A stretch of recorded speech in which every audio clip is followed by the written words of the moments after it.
On October 19th, 2022, Elon Musk said, "I will not let you down, no matter what it takes." And well, fast forward to today, Tesla stocks at $429 per share. Again, another green day so far for Tesla and a new all-time high. Here in this video, I will explain and break down exactly what's going on today for Tesla, option activity, what the shorts are doing, all of your breaking news, and much more. We also had surprisingly hotter than expected PPI and worse than expected initial jobless claims out this morning, but even that is not enough to stop Tesla. First and foremost, Dan Ives yesterday published his top 10 Christmas wish list for the tech sector in 2025, in which he does talk specifically about Tesla. Dan Ives says, quote, "We believe with the autonomous story at Tesla worth $1 trillion alone, that in a bull case scenario by the end of 2025, Tesla could achieve a $2 trillion market cap with a threshold at $623 per share. FSD, autonomous, and the launch of the Cybercab for early 2026 are keys for Tesla." Which we're already expecting the Cybercab next year, so perhaps that $2 trillion market cap could come a little bit sooner than even the end of 2025. I mean, at this pace, it looks like we're gonna be there by next month. And honestly, I wouldn't count anything out at this point. My year-end price target is really between 450, 500. You could be a little bit higher than that by year end if we do progress into a full-blown short squeeze. I mean, back in the summertime when Tesla was a $200 stock, at some points less than $200 per share, my year end price target was new all-time highs, and well, we've already exceeded that. And as we have talked about extensively now here on this channel, we have been in a gamma squeeze. This gamma squeeze has been progressing. We know we've been in a gamma squeeze because we look at the option activity every single day, 2 times a day sometimes, and Tesla looks like it's in a gamma squeeze. It just continuously is going higher. These are not gap ups. This is just like every day is green, okay? Or at least it seems like. I believe we've had some choppiness though, like on December 3rd, you were actually down about 1.5%. December 9th was a bit of a choppy day, but you actually did close green. And this is now the 6th green day in a row. You can even have red days during gamma squeezes, but it's a progressive kind of increase of option activity that continues to drive market makers to buying the stock. What tends to happen during short squeezes is hedge funds and institutions, they try to get out of their short positions, sometimes as fast as possible. When that happens, you tend to get large increases to the value of a given stock. I guess the most infamous example of this is GameStop, right? At first, GameStop in the early days of the squeeze in 2021, it was kind of just going up like every single day. But once you got to the short squeeze, it went up like 100% in a day. Now, would I expect that's gonna happen in Tesla? Probably not. But could you see 10% days? 15% days? Yes. And at this point, that would send Tesla well into the 500s if we started to see that. So option activity today is quite interesting. You have seen 170 different trades, totaling $110 million with a positive order value of 74%. Yesterday, you had 641 different trades, totaling $780 million, or $580 million with a positive order value of 86%. Take a look at some of this option activity though. It is fascinating. This trade here is a February 21st, 2025, 8-10 call for $102,000. Same here, but this is a September 19, 2025, 8-10 call for $1.14 million. This one here, August 15th, 2025, 760 call for $1.14 million. This looks like probably the same firm that is making this trade that, I mean, is really just expecting Tesla is going to go up and continue to go up. As I've said on the channel before, it's really hard to peg where Tesla's actual valuation should be. As long as the robotaxi is coming out next year and further scaling of that in 2026 with Optimus involved, it's really hard to say like what is the top for Tesla. You can run some crazy numbers. Like what if Tesla does achieve a 50% global market share in ride hailing in the US and Europe and China over the next 2 to 3 years? That alone could be $20, $30, $40, $50, $60 to Tesla's EPS, let alone the other segments of Tesla's business. That would make Tesla cheap by today's valuation. So that's an extreme way to look at it, or an optimistic way to look at it, if you will. But who's right, who's wrong? It's really hard to say in these early days. What we do know, though, is there's going to be a lot of growth, and there's a massive opportunity for Tesla. And then from a little bit easier perspective to understand, I mean, what if Tesla doubles next year's projected EPS and then doubles 2026's projected EPS? Tesla trading at 109 times, PE multiple is actually dirt cheap if that were to happen. So, I mean, what's fair to pay for Tesla today? And I think that's part of the beautiful thing about Tesla right now, and as we head into 2025, that could really allow the stock to run further from here, is because there is no hard cap on the total addressable market at this point. It's really, how does Tesla execute, and how fast does Tesla expand the robotaxi network? And with Trump promising deregulation, I mean, that's a really good setup for Tesla. And that's a really good reason why you would not want to be short on Tesla, and probably cover on that short position heading into 2025. And that, in a nutshell, is a big reason why I do think the odds of a short squeeze are highly elevated right now for Tesla. But first, if we take a look at the option activity today, a lot of activity around that 425 call expiring Friday, that is tomorrow. Got about 47,000 for volume there. At the 427.50 call, you have 18,000 for volume. That looks pretty good. You have 65,000 for volume at the 430 call. Okay, these are $600 options. Now, heading into tomorrow, if you continue to see this kind of option activity, which I expect you will, you're likely going to break above that 430 level. I think the question is, can we start to get to these other next important strikes, which is the 440 call? You have about 33,000 for volume here. And the 450 call, you have 52,000 for volume here, with also elevated levels for open interest. If you do start to see what looks like a gamma squeeze tomorrow morning, that we've seen recently just kind of escalates into the end of the day, right? Tesla could be flat or red to start the day.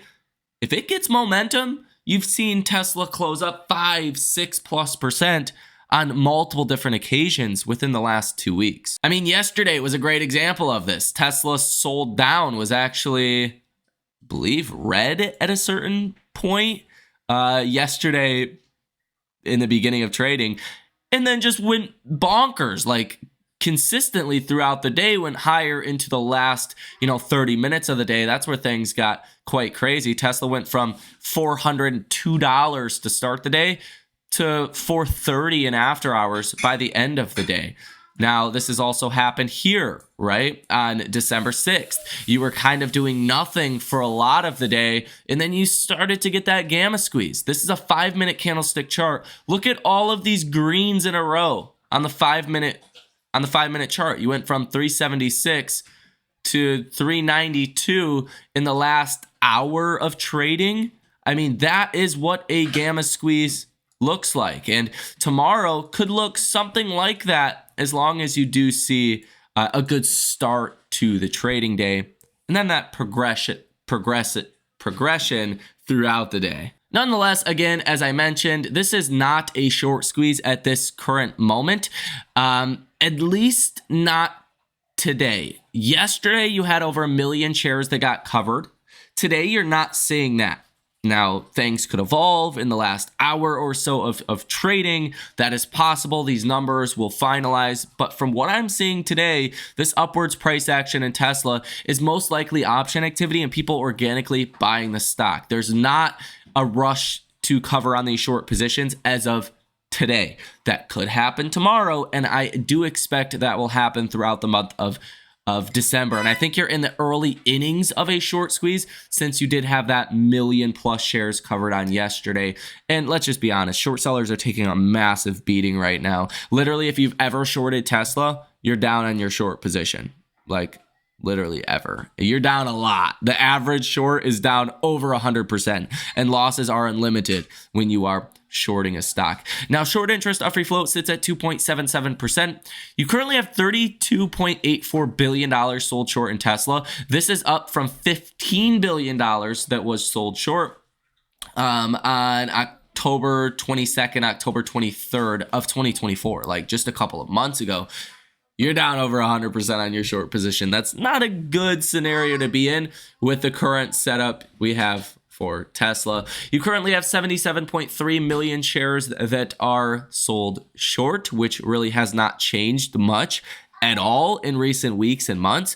And it looks like today you have about 109.35 million thousand shares that are being sold short today on net. You have return shares of 92,000, aka covered shares, and shares being sold short of about 200,000. So numbers are pretty low today, and we'll see if they finalize out towards the end of the day, or in even after hours trading, we get a better understanding of what these numbers look like. But they do look pretty small right now. It is also being reported a new $300 million Tesla Megapack battery energy storage system is now operating in California, along with one of the largest solar installations in the US.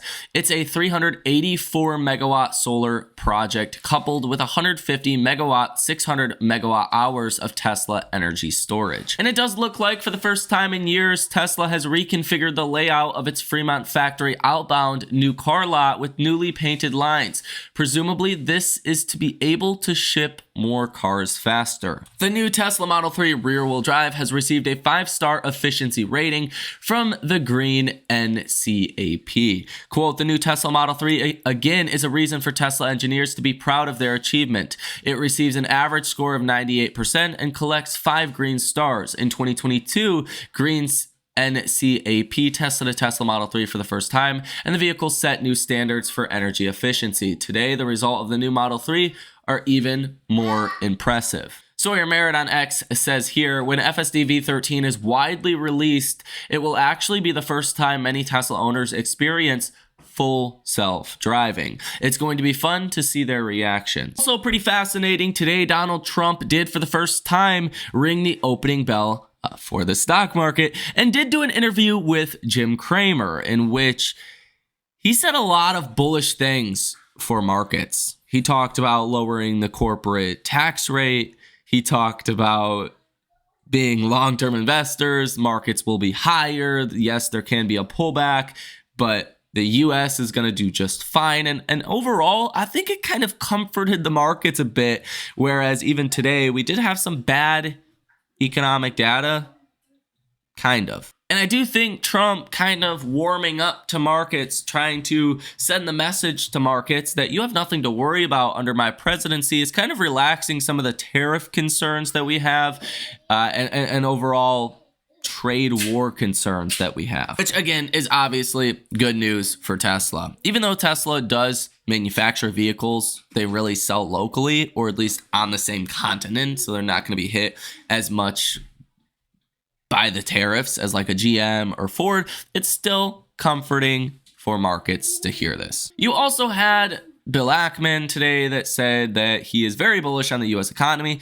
not so bullish on Europe and Asia. Now, as far as the economic data that came out today, we got PPI and initial jobless claims. First off, initial jobless claims, they jumped to 242,000. Expectation was about 220,000. So this was higher than expected. This is the biggest weekly increase since early October. So if you look at this chart, definitely looks like you're starting a new uptrend for initial jobless claims. This is something to watch pretty closely, because the last time we seen this big uptick in initial jobless claims, you did get a growth scare that went along with this, and markets did fall almost 10%. Initial jobless claims non-seasonally adjusted spiked to 310,000. That is up 30% year over year, so that looks even worse. Kathy Jones on X here says initial claims jumped to 242,000 versus an expectation of 220,000. Under the surface, all regions experienced fairly large increases. It was also the continuing jobless claims that came in higher than expected, coming in at 1.88 million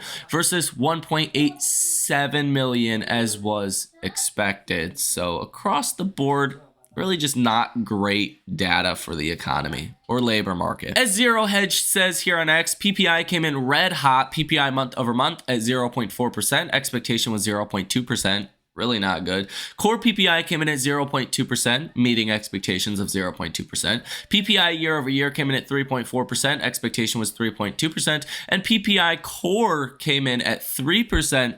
Expectation was 2.6% year over year. So besides core month over month, everything else came in well hotter than expected. Also interesting here, Ryan Dietrich says December is a strong month, but the majority of the gains happened the second half of the month. Historically, like almost exactly midway through December, you tend to kind of hit a lull and then recover towards the end of the month. The second half of December tends to be historically up about 1.48%, which is a very strong 2-ish week period. Now, following the PPI data today, it really did not do anything to change expectations for Fed policy. There's still a 100% chance the Fed is going to cut rates 25 basis points next week on December 18th. There is a 1.1% chance the Fed cuts rates 50 basis points, but at this point, that's not going to happen.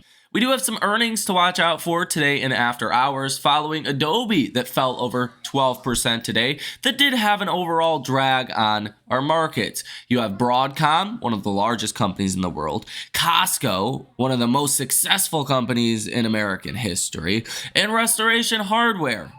All of these can be some big movers. Now here on the day today, sentiment for Tesla is bullish at 55. Yesterday it was bullish at 61. Message volume today is surprisingly extremely high at 86. Yesterday it was high at 71. So that's kind of interesting that message volume is so high over here on StockTwits, and participation ratio is high at 55. Google Trends data for Tesla in the United States continues to look strong. The Model Y at 34, Model 3 at 26, Model S at 12, the Model X at 10, Cybertruck at 43. If we look at worldwide search trend data as well, same thing, continuing to look good. Model Y at 60, Model 3 at 52, Model S at 21, Model X at 15, and the Cybertruck at 64. CNN's Fear and Greed Index currently is at 53. That's a little bit higher than where it was yesterday at 51. All things considered, you're still just neutral for your CNN Fear and Greed Index, which could say to the bulls that maybe the second half of December is going to be good because maybe we're not too stretched. Maybe there is room for that Santa Claus rally. Market momentum is greed, stock price strength is fear, stock price breadth is fear, put and call options, extreme greed, market volatility is neutral, safe haven demand, fear, and junk bond demand in greed. We have a new AI investor sentiment survey that is out showing bullish investors decreasing from 48.3% last week to 48.3% down to 43.3%. So that is a 5-point exactly drop for bullish sentiment. That's actually, again, good for a contrarian indicator, for the bulls, right? You don't want to see everyone super bullish heading into the Santa Claus rally period, or it's going to just be harder to get that rally. You also see neutral investors that went up from 21.0% to 25.0%, and bearish investors that roughly stayed the same. It did go up about 1% from 30.7% to 31.7%, but down quite a bit over the last 2-week period when you hit that high of 38.6%. Here on the day today, the Russell 2000 is the biggest loser, down 0.52%, NASDAQ down 0.2%, S&P down 0.1%, and the Dow marginally, just barely in the green today. And the Russell's underperformance, again, really has to do with PPI and initial jobless claims, which are not exactly great for small caps, okay? Now, the VIX is actually down 1.25% today, so as you knock out these risk catalysts, I think that's what really sets you up for a Santa Claus rally, as long as nothing changes the narrative. And hotter than expected initial jobless claims, hotter than expected inflation data across the board, PPI and CPI did not change the bull thesis for most investors out there. So you're seeing fear come down, hedging coming down. That likely will pave the way for that year-end rally. Interestingly enough, though, 10-year Treasury yields are up again today following a 3 basis point rise yesterday. You're up another 2 basis points today to 4.29%. Oil is down 1.34% today, which is good for inflationary pressures. But, I mean, we just got our inflation data, so I don't really think it's a big deal. The percent of stocks trading above their 50-day moving average is sitting at 59.29%. You have 1.56% of all stocks today breaking below their 50-day moving average. So today is actually not a super great day for markets at all. And again, for Tesla, your RSI is currently at about 79, so a little bit on the overbought side, but I'm expecting, it could reach the mid 80s by the end of December if we especially do continue to see this gamma squeeze and even potentially a short squeeze. Yes, you can have red days between now and then, though, okay? A red day or two does not mean the rally is over for Tesla. In fact, I would say a red day from here is actually a very healthy sign, and Tesla is now slightly red on the day today. So I would actually like to see it close red today, believe that or not, but I want to see us stay above that 420 level. 420 is a big, I think, psychological support level. There's not too much precedence for it actually on the charts because that's still higher than our previous all-time highs. Really, you want to stay above 414, but I think 420 is a pretty important psychological level for investors. So a red day would be great today, just to stay above 420. That would really continue to hold up that momentum. But all things considered, what a great day for Tesla. A lot of stocks are down a lot today, and Tesla, between being green a little bit, being slightly red, still is well outperforming the average stock on our markets today. So let me know what you guys think about this information down below in the comment section. Have a fantastic rest of your day, and I will see you in the next one.